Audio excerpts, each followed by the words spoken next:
Hello dear students, in today's lecture we are going to learn about Newton's third law of motion. In previous lecture we have seen Newton's first law of motion, which is also called as law of inertia. Now after that the second law, which is also called as law of momentum. Now let us see what this third law of motion tells us about. Students, हा जो third law of motion आहे, it tells us about action force and reaction force. Now let us see what these two forces are. बघा, जेव्हा केव्हा आपण कोणत्याही ऑब्जेक्टवरती particular force apply करतो, at the same time that particular object also applies an opposite force, and that force is called as reaction force. Suppose if you slap somebody, तुम्ही एखाद्याला slab करता, that time तुम्हाला देखील त्याचा थोडासा त्रास होतोच हातावरती, isn't it? So slapping is an action force, whereas the pain which you get after slapping is a reaction force. Suppose if you hit a ball with the help of a bat, then as the bat exerts a force on the ball, at the same time the ball also exerts some force on the bat also. But मग तुम्ही म्हणाल की बॅटनं जेव्हा force exert केला that time ball हा खूप लांब जातो, बट बॉल काय फोर्स एक्झर्ट करतं, बॅट तर तिथेच असते. No students, if you have observed, you must have observed that the bat also get a backward jerk, but as there is a lot of difference between the mass of ball and the mass of bat, hence as the mass of bat is much higher than that of the mass of ball, आणि म्हणूनच bat जी आहे तिचं मास जास्त असल्यामुळं तिचं displacement जी आहे किंवा तिची मूवमेंट जी आहे ती कंपॅरेटिव्हली कमी होते. कारण का, तर बॅटचं मास जास्त आहे, बॉलचं मास कमी आहे, and hence the force exerted by the ball is comparatively less than the force exerted by the bat. बॅटचा मास जास्त असल्यामुळं तिनं जास्त फोर्स एक्झर्ट केला आणि म्हणून बॉल खूप लांब वर गेला. बट त्याच सेम टाईमला बॉलनं देखील बॅटवरती फोर्स एक्झर्ट केला आहे, but as compared to mass of bat बॉलचं मास हे लेस आहे आणि म्हणून बॅट ही थोडीशी मागे जाते. The same is observed when a satellite is set in to motion. Satellite जेव्हा आपण वरती पाठवतो स्पेसमध्ये, दॅट टाईम ते जे रॉकेट असतं ना, रॉकेटला जेव्हा आपण इग्नाईट करतो, त्याच्या टेलला, त्याच्या एंडला जे फ्युएल असतं, that fuel Burns, and because of that force the rocket is set in motion in opposite direction. अजून एक एक्झाम्पल तुम्हाला सांगता येईल की जी गन असते, गनने जेव्हा आपण एखादी बुलेट रिलीज करतो गनमधून, तर जशा गनने एक्झर्ट केलेल्या फोर्समुळे ती बुलेट पुढे जाते, at the same time gun देखील थोडीशी बॅकवर्ड येते. सो हे देखील ॲक्शन फोर्स आणि रिॲक्शन फोर्स याचे एक्झाम्पल आहे. आता आपण बॅलन्स्ड अँड अनबॅलन्स्ड फोर्स बघितलेले होते. Wien equal forces are acting on the same object, then they cancel each other and hence the object is in steady state in balanced force, isn't it? Balanced force मध्ये आपण काय बघितलेलं होतं की objects हे कोणतंही स्टेडी ऑब्जेक्ट हे steady असण्यामागचं कारण काय आहे, तर त्याच्यावरती ॲक्ट होणारे इक्वल मॅग्निट्यूडचे फोर्सेस, इक्वल आणि अपोजिट डायरेक्शन असणारे, आणि हेन्स ते ऑब्जेक्ट स्टेडी असतं. आता इथे देखील in case of this action force and reaction force, there also act two equal and opposite forces, but these forces act on two different objects. In case of balanced force, what was there की two equal forces were acting on the same object आणि म्हणून ते एकमेकांना cancel करत होते. Now here in case of action and reaction force, जरी ते forces equal असले तरी सुद्धा ते दोन वेगवेगळ्या ऑब्जेक्टवरती ॲक्ट होत आहेत ना. जेव्हा आपण बॅटनं बॉल स्ट्राईक करतो, बॉल आणि बॅट दोन्ही एकमेकांच्यावरती इक्वल आणि अपोजिट फोर्सेस एक्झर्ट करतात, बट वेगवेगळ्या ऑब्जेक्टवरती एक्झर्ट झाले आणि म्हणून ते फोर्सेस एकमेकांना कॅन्सल करत नाहीत. आलं लक्षात? So even if these action force and reaction force are equal in magnitude and opposite in direction, then also they do not cancel each other. Why? Because they are acting on two different bodies. आलं लक्षात? So ही concept जी आहे action आणि reaction फोर्सची लक्षात आली. याच्यावरती Newton's third law of motion तर तुम्हाला विचारला जाईल. Explain Newton's third law of motion with the help of some examples. किंवा 1 मार्क्ससाठी तुम्हाला नुसता लॉ विचारला जाईल, किंवा सायंटिफिक रिझनचे जे क्वेश्चन्स असतात त्याच्यामध्ये तुम्हाला क्वेश्चन विचारला जातो की हे आत्ता जे 3 तुम्हाला मी एक्झाम्पल्स दिले तेच एक्झाम्पल्स तुम्हाला सायंटिफिक रिझनमध्ये की Y when we strike a ball with the help of bat, then the ball goes a very long distance whereas bat moves slightly. What is the reason? Or what is the phenomenon for movement of rocket? Or when the bullet is fired from the gun also moves backward slightly in the backward direction. What is the reason behind that? So अशा प्रकारचे जे questions आहेत हे सगळे questions Newton's third law वरती based आहेत. So what is Newton third law? It tells us about the action force and reaction forces. So this law states that every action force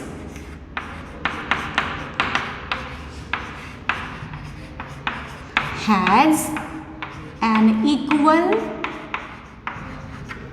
and opposite reaction force which act instantaneously.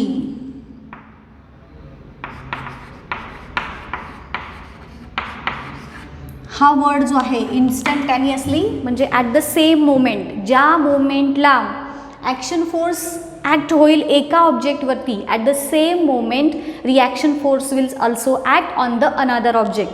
असं होणार आहे का की मी बॅटनं बॉलला strike करते आणि थोड्या वेळाने बॉलनं बॅटवरती फोर्स एक्झर्ट केला? No, it will not happen.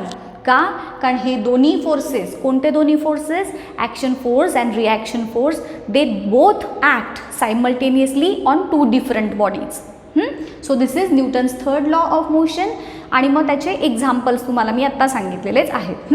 आता याच्यानंतरचा जो पार्ट आहे, लास्ट पार्ट आहे, that is law of conservation of momentum. अतिशय महत्त्वाचा पार्ट आहे. 5 मार्क्सच्या क्वेश्चनसाठी तुम्हाला हा विचारला जातो. एकदम इझी आहे, इझी वेनं सांगणार आहे. नीट लक्ष देऊन ऐका. Law of conservation of momentum.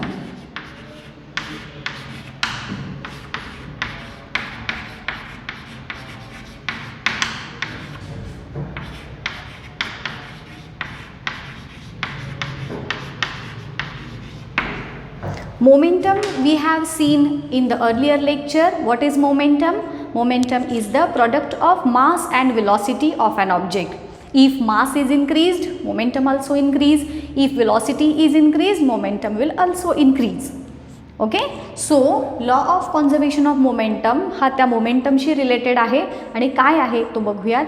तो लॉ बघण्यासाठी आपण 2 ऑब्जेक्ट्स इमॅजिन करूयात.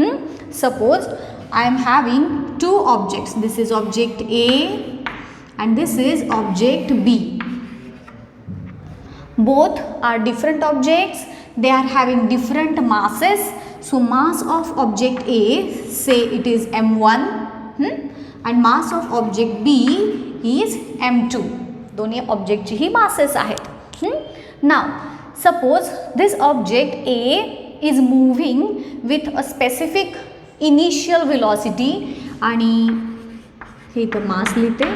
कशा पद्धतीनं ट्रिकनुसार सांगते आहे. तुम्हाला टेक्स्टबुकमध्ये असं मोठ्या लाईनच्या फॉर्मॅटमध्ये हे सगळं दिलं आहे. सो तसं न लक्षात ठेवता या पद्धतीनं तुम्ही लक्षात ठेवत गेलात की विदिन 5 मिनिट्स तुम्हाला हा 5 मार्क्सचा क्वेश्चनचा आन्सर्स लिहिता येणार म्हणजे येणार. हां, सो ह्या पद्धतीनं लक्षात ठेवा की masses of these 2 objects are M1 and M2. Then initial velocity of this object A is U1. Initial velocity आपण U न इंडिकेट करतो. सो A ऑब्जेक्ट आहे म्हणून त्याची U1 असं मी म्हटलं. आणि ऑब्वियसली ह्याची इनिशियल व्हेलॉसिटी असेल U2. ना suppose A force means these two objects are moving with a definite initial velocity towards each other. दोन्ही ऑब्जेक्ट्स एका स्पेसिफिक व्हेलॉसिटीनं एकमेकांच्याकडे मूव्ह होत आहेत. नाव आफ्टर सम टाइम टी ह्या टाईम नंतर दोन्ही ऑब्जेक्ट्स कोलाइड झाले, एकमेकांच्यावरती येऊन धडकले. धडकल्यानंतर त्या दोघांचीही व्हेलॉसिटी चेंज होणार. ओके, बट बिफोर दॅट ह्या दोघांचा आपण मोमेंटम लिहून घेऊयात. इनिशियल व्हेलॉसिटी u1 आहे, मास m1 आहे. सो मोमेंटमचा फॉर्म्युला मास इंटू व्हेलॉसिटी आणि हेन्स याचे इनिशियल मोमेंटम मी थोडंसं या साईडला घेते हां, म्हणजे आपल्याला व्यवस्थित दाखवता येईल.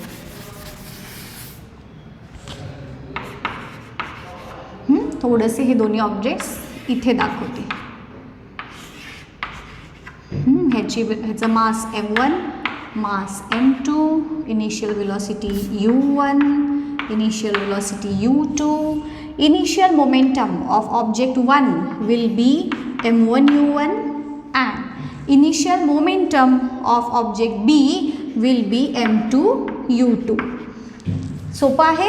इथंपर्यंत लक्षात आलं सगळ्यांच्या. काय जस्ट केलं आपण, मास आणि इनिशियल व्हेलॉसिटीज कन्सिडर केल्यात आणि हे दोन ऑब्जेक्ट्स एकमेकांच्याकडे एका स्पेसिफिक व्हेलॉसिटीनं अप्रोच होत आहेत. ओके, आता after time t these two objects will collide with each other, एकमेकांना येऊन आदळणार and their initial velocities will get changed.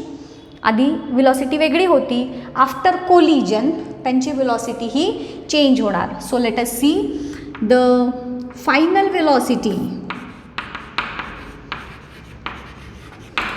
Final velocity म्हणजे कधीची, आफ्टर कोलिजन, येऊन एकमेकांना धडकल्यानंतरची व्हेलॉसिटी ही. आता ऑब्जेक्ट ए ची काय असणार आहे, v1, ऑब्जेक्ट बी ची v2.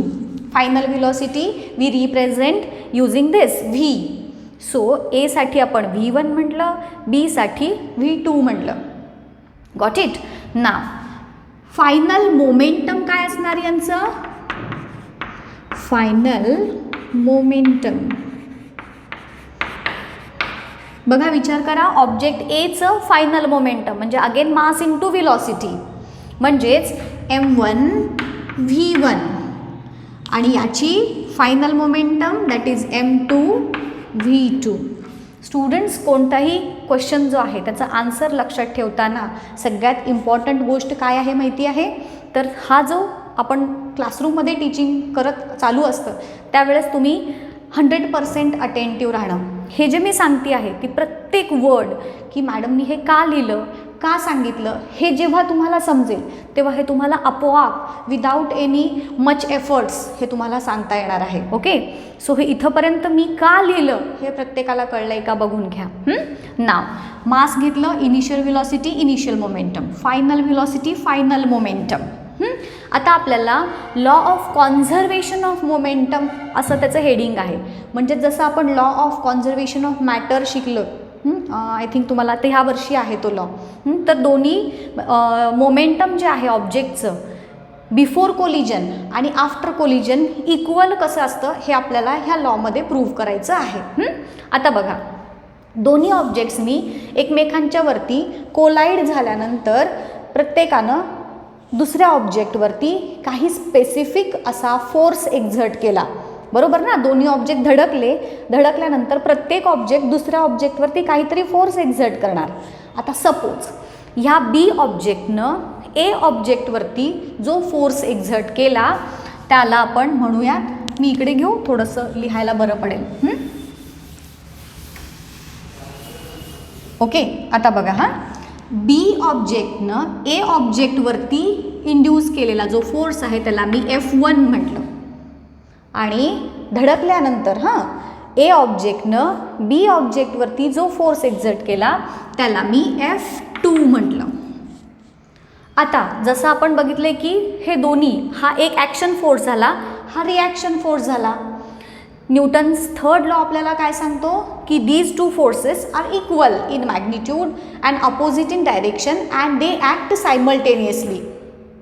ओके, सो बघा मी काय लिहिते, दोन्ही फोर्सेस इक्वल आहेत, हेन्स मी दोघांच्यामध्ये इक्वलचं साईन लिहिलं. ते दोन्ही फोर्सेस अपोजिट आहेत. म्हणून मी इथे मायनस साईन लिहिलं. Equal in magnitude, opposite in direction, म्हणून इक्वलचं साईन आणि अपोजिट आहेत म्हणून मायनस साईन. आलं लक्षात? Now this is the force. Now what is the formula to calculate force? In previous lecture we have seen that F is equal to ma. हा formula आपण last लेक्चरमध्ये बघितलेला होता. सो इथे in place of this F let us write ma. ओके, आता हा force F1 आहे म्हणून मी इथे म्हणेन m1a1. Same here, equal to minus sign as it is ठेवायचं, चेंज करायचं नाही कुठे सुद्धा. 5 मार्क्सचं क्वेश्चन आपण बघतोय आणि इथं हे मुलांना एवढं इझी असून सुद्धा लिहिता येत नाही फक्त एकाच कारणामुळं की ते समजून घेत नाहीत काय आहेत ते. आम्ही टीचरसुद्धा काही सांगताना लर्न करत बसत नाही, हे समजून जेव्हा आपण घेतो तेव्हा हे स्टेप बाय स्टेप आपोआप येत जातं. तसंच तुम्ही पण करायचं आहे. सो इथे F2 फोर्स आहे, इथं मी काय लिहिणार, m1a1 इथं लिहिले, मग त्याच्यासारखंच इथे m2a2 ना. आता इथे a म्हणजेच ॲक्सलरेशन जो आहे, what is the formula of acceleration? It is v minus u upon t. Okay, so इथे in place of this acceleration let us write the formula of acceleration, that is m1 a च्या जागी मी काय लिहिणार, v1 बघा हां minus u1. का v1 u1? One ऑब्जेक्टचा force आहे म्हणून, अपॉन t. आता तुम्ही म्हणाल why not t1? Because Newton's third लॉनच आपल्याला सांगितलं आहे की these two forces act on the object simultaneously, एकाच वेळेस ॲक्ट करतात at the same time. Time वेगळी आहे का? फोर्सेस जरी डिफरंट असले तरी टाईम सेम आहे. At the same time both forces act on each other and hence इथे आपण टाईम नुसताच टी लिहितोय, नॉट ॲज t1 और not as t2. Got it? Now here again minus sign as it is, m2 as it is, and in place of a2 let us write v2 minus u2 upon what? t, only t. Now let us cancel this t as both are equal. So what remains? Therefore m1 into bracket, जे उरलंय जे दिसतंय ते लिहायचं आहे. खूप डोकं चालवायचं नाही आहे आपल्याला. m1 into bracket v1 minus u1, जसं उरलं आहे तेवढा पार्ट लिहिला, टी कॅन्सल झाले. Equal to minus sign as it is m2 into bracket v2 minus u2. इथंपर्यंत क्लिअर झालं? Now let us multiply this m1 with this bracket. What will we get? We will get as m1 into v1 minus m1 into u1. Okay, again equal to minus sign as it is m2 v2, हे minus will get plus m2 u2. आता next स्टेपमध्ये काय करायचं आहे, जे J equal entity आहेत म्हणजे मास आणि इनिशियल व्हेलॉसिटी, दोन्ही ऑब्जेक्टचे मासेस आणि इनिशियल व्हेलॉसिटी आणि मासेस अँड फायनल व्हेलॉसिटीज हे दोन्ही एकत्र करायचे ॲट वन साईड. सो एका साईडला येईल मास आणि इनिशियल व्हेलॉसिटी, एका साईडला येईल मास आणि फायनल व्हेलॉसिटी. सो इथे m1 v1, सो इकडे v2 जो आहे ना, so it will get changed और shifted into this side of this equation. Here it is of minus sign. Now after shifting towards this side it will get converted into a plus sign, that is m2 v2 now is equal to m1 u1. इथं हे minus sine आहे, इक्वेशनच्या या साईडला आलं की it will become plus m1 u1 आणि इकडचा हा प्लस आहे असा m2 u2. So this is our final equation which shows that the total initial momentum of the objects, हे ऑब्जेक्ट A चं इनिशियल मोमेंटम आहे, हे ऑब्जेक्ट बीचं इनिशियल मोमेंटम आहे. This is final momentum of object B and this is final momentum of object A. Now here from this equation it is clear that the initial momentum of the two objects is equal to final momentum of the two objects, and thus this law of conservation of momentum is proved. 5 मार्क्सचा हा question आहे. कशा पद्धतीने लक्षात आलाय का बघून घ्या. दोन ऑब्जेक्ट्स, त्यांचे mass, initial velocity, initial momentum, final velocity, final momentum.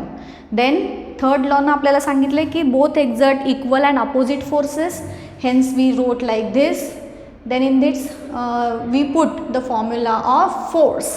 Now here in place of a we wrote v minus u upon t. Here t are equal, so get cancelled. Now what is remaining is this. Then we multiplied this m1 by this bracket and thus we got this, and then we just changed the sides, and hence इथं अजून तुम्ही एक वाक्य add करू शकता की from this it is clear that the total initial momentum of the objects before collision is equal to the total final momentum. So this is the proof for law of conservation of momentum. So here this chapter ends, and from the next lecture we are going to start the next new chapter. Okay, till then, goodbye.